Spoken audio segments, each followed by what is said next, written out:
يسعد لي كل أوقاتكم أحبائي. اليوم عنا وصفتين للبيض، أنا بنصحكم تتابعوهم لأنه وصفات اليوم لذيذة جدا وغير شكل. أول وصفة معي عندي هون 3 بيضات، هيدول 3 بيضات بدي خليهم يصيروا 7 بيضات وكل العائلة تشبع. طريقة ذكية جدا لحتى نوفر بالبيض، بما أنه للأسف وصلت كرتونة البيض لنص مليون، يعني تقريبا ل500,000، ونص الكرتونة لل250,000. فاليوم حبيت أقدم هيدي الطريقة للعائلة الكبيرة يلي للأسف ما عم يقدروا يشتروا هالكرتونة البيض الغالية كتير. بداية عندي كوب من الحليب الدافئ، إذا كان بارد منحطه شوي على النار ليدفى أو يسخن، ومنحط 3 ملاعق من الطحين أو الدقيق الأبيض مثل ما شفتوا عند الملاعق مليانة، وحطينا الملح. من هيك منصير منعملهم بهيدي الطريقة، بنخفقهم كتير منيح بقلب بعض لحتى كل تكتلات الطحين تدوب. وصلنا لهيدي المرحلة. رح جيب هلأ 3 بيضات، رح باشر بوضعهم بطبق جانبي، أحسن ما تكون شي وحدة منزوعة وتنزع عليه الحليب والطحين اللي أنا جهزتهم. هيدي أول بيضة. هيدي البيضة الثانية. طريقة كتير كتير مهمة أحبائي، بتمنى إنكم تعملوا مشاركة على كل صفحاتكم لحتى هيدا الفيديو يوصل لأكبر عدد من الناس ويستفيدوا، لأنه صار كتير غلا، كتير غلا، الغلا فاحش. وفي ناس صدقوني يمكن ما قادرين يطبخوا طبخة، يمكن مش قادرين إلا يجيبوا بيض لحتى يقدروا إنهم يسدوا جوعهم وجوع أولادهم. صدقوني الوضع كتير صعب بكل أنحاء العالم. حبيت أقدم هيدي الفكرة لحتى أكتر الناس تستفيد، وإن شاء الله يوصل هيدا الفيديو لكتير من الناس ويستفيدوا، لأنه الوضع صعب على الكل أحبائي. هوني مثل ما شايفين بشرت بخف البيض كتير منيح مع الحليب والطحين. مثل ما شفتوا الضاخ، يعني صار عندي كمية كبيرة من 3 بيضات ليكو هالكمية اللي أعطتني إياها. حطينا زيت زيتون مثل ما شايفين، فيكن أكيد تحطوا السمن أو الزبدة المتوافر عندكم. طبعا هيدا الزيت طبيعي بده يطلع لفوق لأنه في داخل البيض حطينا الحليب. طيب بحال ما في عنا حليب، بما أنه كمان الحليب غالي، طيب نحن شو بنعمل بهيدي المرحلة؟ منلغي الحليب ومنحط مي وطحين بس بحال ما في حليب. يعني أنا عم أقدم فكرة لحتى نقدر نستفيد ونزيد حجم البيض. طيب هل رح تتغير النكهة؟ أكيد لا، النكهة حتكون كتير طيبة لذيذة جدا، بس نحن هون عم نضاعف الكمية بفكرة بسيطة جدا يلي هي وضع الطحين.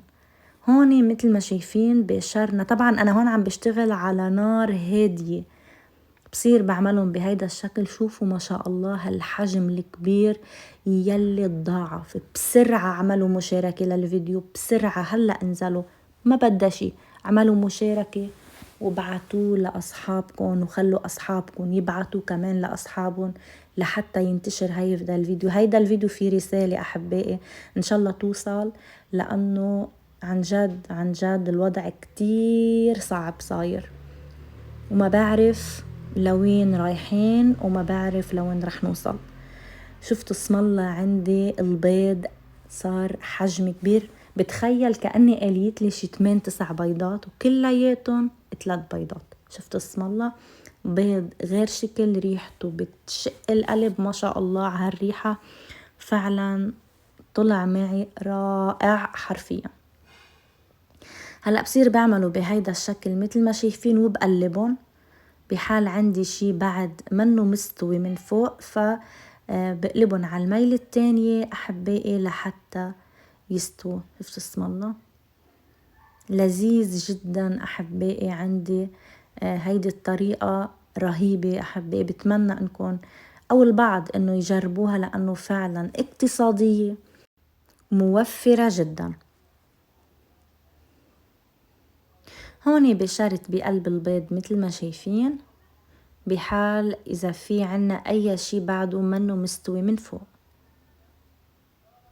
أكيد فيكن تضاعفوا الكمية إذا بتحبوا. ما شاء الله كيف طالعين معي غير شكل. شفتوا اسم الله. نتيجة صراحة غير شكل. أنا بنصح الكل أنهم يعملوها لأنه فعلا رائعة. وهيدا البيض ما شاء الله مع ريحة زيت الزيتون رائعة حرفيا أحبائي، ريحة لا توصف فعلا. البيض مع زيت الزيتون قصة وحكاية. هون قدمتهم بالطبق. ما تروحوا لبعيد لأنه بعد في عندي وصفة تاني كمان بالبيض رح تعجبكم كتير. بتمنى تعملوا هلأ مشاركة، انزلوا اعملوا مشاركة وبعتوا لأصحابكم، بعتوا لكل العالم لحتى كل الناس يستفيدوا. بتمنى انه هيدا الفيديو يوصل لناس معينة لأنه صدقوني في كتير ناس بحاجة لهيك وصفات. وكتير أكيد ناس بيبحثوا عن هيدي الوصفات الاقتصادية الموفرة خاصة اللي عندهم عائلة كتير كبيرة. الوصفة التانية حطينا زيت زيتون، جبت بيضة وحدة، حطيت شوية ملح بقلبها ورح نزلها مباشرة بالزيت السخن. منسمي بسم الله ومننزلها. عملناها بهيدي الطريقة. هلأ شو بدي أعمل؟ بدي جيب خبز التوست، إذا موجود عندكم خبز التوست جربوا الطريقة كتير كتير لذيذة وغير شكل. هحط وحدة بس مثل ما شايفين، حطينا وحدة منصير منكبسها بهيدا الشكل. وهلأ بدي جيب البيض وبلش سكر بهيدي الطريقة عليها، رح تعطينا شكل حلو. هيدي فكرة فكرة على الترويقة على الفطور الصبح، كتير مهضومة وكتير حلوة وشكلها كتير مغري، يعني العين بتاكل قبل التم. فبنصحكم انكم تعملوا خاصة الأولاد يلي ما بيحبوا البيض، فنحن بنقدر نتفنن لهم بهيك قصص لحتى طبعا يستفيدوا من الكالسيوم الموجود والبروتينات الموجودة داخل البيض كرمال طبعا نمو العظام. فنحن بنقدر انه هيك نتفنن لهم بطريقة مميزة لحتى طبعا انهم ياكلوها وينبسطوا فيها وهيك تكون شكلها غير شكل. حتى نحن فينا نعملها لإلنا لأنه فعلا لذيذة جدا. هلأ رح أحط عليها شوي صغيرة من الفلفل الأسود بإضافة جبنة الموزاريلا وشوي صغيرة من حبة البركة أو الحبة السوداء يلي رح تعطينا قيمة غذائية كتير كبيرة.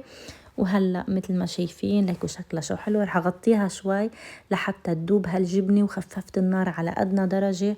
وهون دابت شوي معي، شفت اسم الله. هلأ بدي اقلبها للميلة التانية بهيدا الشكل وهون بتكون عندي جاهزة. يعني نحن فينا مثلا نعمل كذا وحدة الصبحيات على الترويقة. هيك بيتقدم حدهم لبنة زيتون مع كباية شاي وبيض بطريقة مميزة. فكرة حلوة كمان إذا عازمين حدا على الترويقة أو على الفطور، كمان شي بيشرف وشي هيك مميز جدا. هذا كان فيديو اليوم أحبائي، بتمنى أنه يعجبكم وما تنسوا تخبروني تحت بالكومنتات من وين عم بتشوفوا الفيديو. وكمان إذا بعدكم ما اشتركتوا بالقناة تشتركوا بكبس كلمة اشتراك أسفل الفيديو مع تفعيل الجرس الأحمر. أنا هلأ بدي ودعكم، إن شاء الله تكون وصفات اليوم عجبتكم وحبيتوها. ما شاء الله طلعوا كتير طيبين وغير شكل. إلى اللقاء.